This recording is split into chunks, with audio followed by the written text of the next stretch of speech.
And my instant reaction to this, since it is breaking news, it's happened in the last 20 minutes, my instant reaction is too little, too late.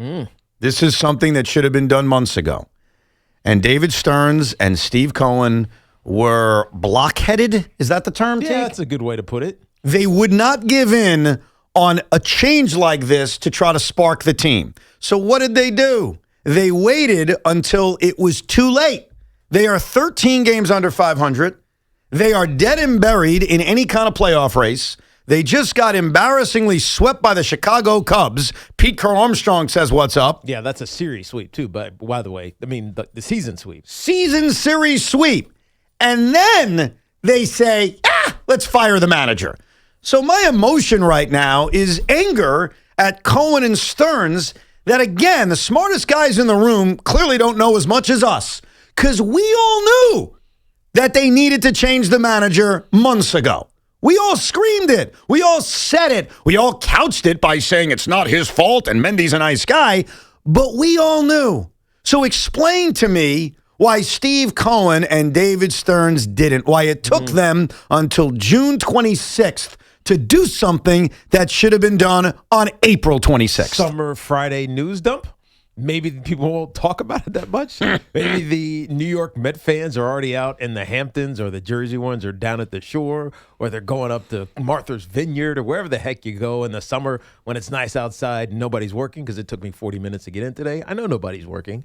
You dump it on Fridays. I think that's the way to do it. But I think from an actual operational reason, is it now you can get ahead of looking for who your next manager is going to be. We see this all the time. We saw it in the NFL with Daves. Sure. You fire him early because it just gives you 4, 5, 6 extra weeks in order to start that process of looking for your next head coach in the NFL in Daves' case, but manager here for the New York Mets. And I think the interesting thing is, and first of all, I want to give you a golf clap.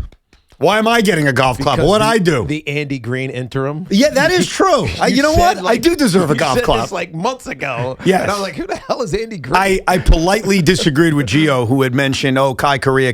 And I said, listen, I get why you think Kai Correa because he's the bench coach, but they have a guy in the front office by the name of Andy Green who managed with the Padres, who's in the front office. He was clearly, to me, always going to be the interim unless they convinced Carlos Beltran the year he's being inducted to do the job. So, sure, I'll take your golf clap. Right. So there's your golf clap for Andy Green. It isn't easy being green. He's not the long-term manager, obviously, because even in San Diego, where he was a manager, he was pretty bad. So he's just there to fill the void until they figure out what the next step is. And look, we could break down what Mendy's season was like, and there'll be some retroactive praise for his. And what with 2024 season and all these other good things and stuff. But we knew that it was over. We've been talking about this being over for months. The real question is, who's your next manager? And what's it going to do to change the fortunes of this Mets team? Yeah, you know what sucks about what you're saying, and I don't disagree with you, getting ahead on the search, especially with the lockout looming.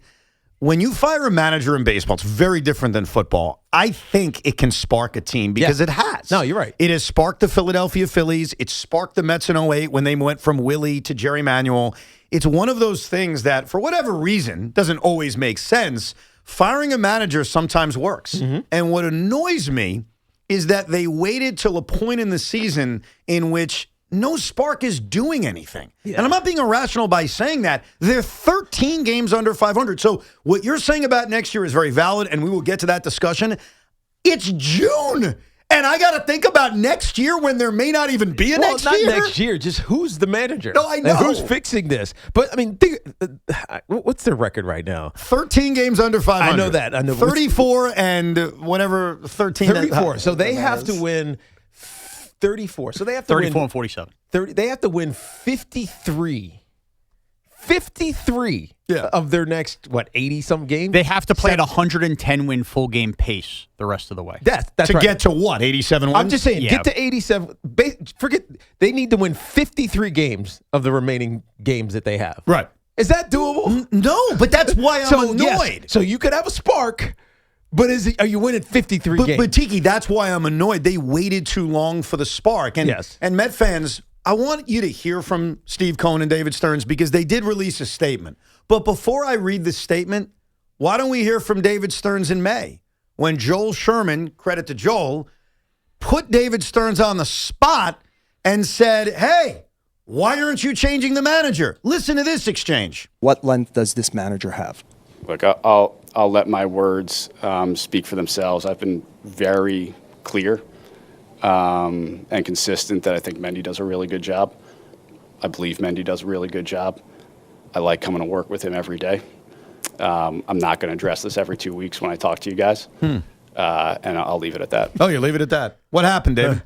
What happened? Why were you so steadfast a month and a half ago, and now today, without getting in front of a camera, without getting in front of a microphone, you release your little statement? That was very arrogant to Joel Sherman. Like, stop asking this. It's insulting to ask it. Well, and then you did it. Well, let's speculate on what happened here. Do you think Mendy said, this is not working? No, I think Steve Cohen, who has been hands-off, in my opinion, with David Stearns, I think he's allowed David to do what he wants to do.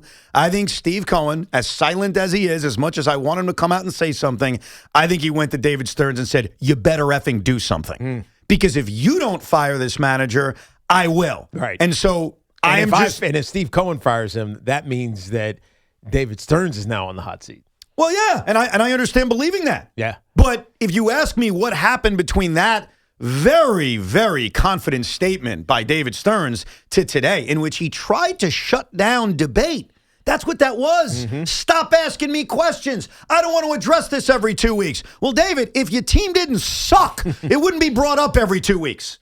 That's why it was brought up. And you were wrong. Like everything else you've touched, you were wrong.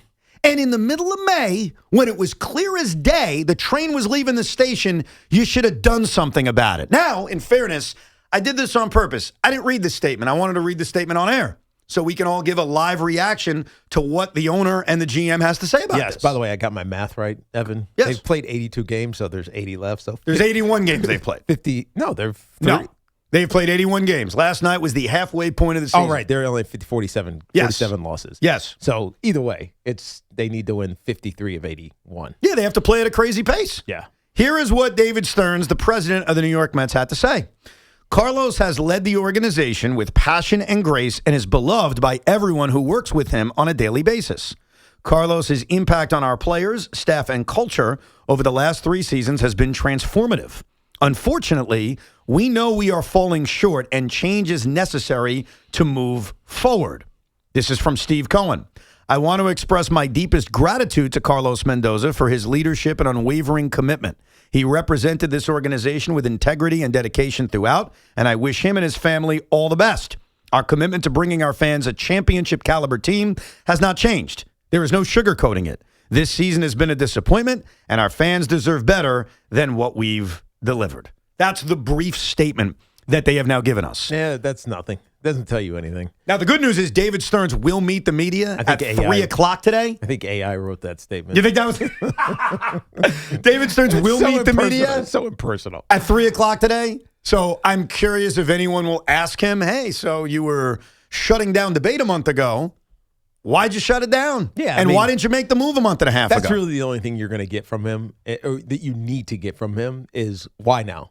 What happened in the last month, other than the obvious? Even though they did have a little bit of a positive May, but what happened in the last couple of weeks then that made you say now is done? Now is time. I have a theory, and maybe Evan could shoot this down, but I think anything's on the table. In fairness, your theory the other day was David Stearns didn't want to fire him. And this was a popular theory. Yeah. You weren't the only one. He didn't want to fire him because once he fires Mendy, now the spotlight is on David, which I understood. My response is the spotlight's always been on David Stearns. Okay, but this, again, they fire him now. The man from Milwaukee. 2 days after the crazy era rock bottom game. They allowed him to go out there and manage another game last night. And last night was actually admirable, right? They lose on a walk-off for losses. It was admirable? For losses compared to It was losses. another bad era. It was Freddie Peralta melting down. They didn't give up 10 runs. They gave up 50 runs. That's how we're judging things? Evan, unfortunately, yes. So hear me out. And they're rubbing off on the Yankees, who had 4 freaking errors. They did rub off on the Yankees. When the Phillies made their move to Don Mattingly we found out very quickly that before they went to Don Mattingly, they went to Alex Cora. Right. And Alex Cora rebuffed him, said he wants to spend time at home. Is it possible that with Steve Cohen's money, they flirted with Alex Cora for the past month and they went back to him one more time after that error game? He said no, and now here we are a day later, and this is what's delayed it because they didn't want to do that, hire an interim without getting Alex Cora in place? I think it was always going to be difficult for the Mets, more so than the Phillies, to attract an interim with the status of Alex Cora. Not even the interim, but the future manager in the middle of the year. Because, A, Alex wanted to spend time with his family, which I partially believe. Well, he's now spent some time with his family. No, I get you. But also, and this is probably the bigger factor, they're not good. And I don't think someone wants to take the job in the middle of the season for a bad team. So what I would guess is that maybe when Cora became available, there was some secret reaching outs, if you will, from the owner of this team. But I think over the last few days and weeks, I think ultimately it was the tide of disgust that's coming from Met fans. You know, as much as we get mocked as talk show hosts or fans at the stadium, your voice can be heard. And I think when Met fans are so disgusted that they're chanting the name of a player who hasn't taken an at-bat for this team in months and months, it becomes embarrassing. Right. And I think as an owner, you realize, okay, they're my customers. I have to do something. Now, this doesn't fix anything. This isn't going to pack Citi Field. This isn't going to spark the team as we talked about. But I think the embarrassment of the last 4 days at Citi Field is what, if I had to guess, pushed this owner to say, I got to do something. Because I don't believe for a second David Stearns fired him. I believe Steve Cohen did. Yeah. I'm not reporting it. I'm doing it based on educated facts, like David Stearns sitting at a press conference lecturing Joel Sherman and everybody else. Don't ask me questions about this. Do you think that's similar to how Tom Thibodeau was fired? No. The same thing. No, I disagree. Rose. No, Tom Thibodeau was fired by Leon Rose. I am going to rip James Dolan for things. Like, I think I'm very fair about Dolan. I will defend him, but I will rip him. I will rip him about the second apron. I will defend him that the firing of Tom Thibodeau was done by Leon Rose. Got it. And I said it at the time, and I feel even more strong about that today. Leon did a great interview with Jalen Brunson and Josh Hart on their podcast, and I believe him. So, no, I think it's completely different, if you ask me. Now, I do think there are some similarities between James Dolan and Steve Cohen. And I would say early days James Dolan, and here's the similarity. Steve Cohen wants to win. James Dolan wants to win.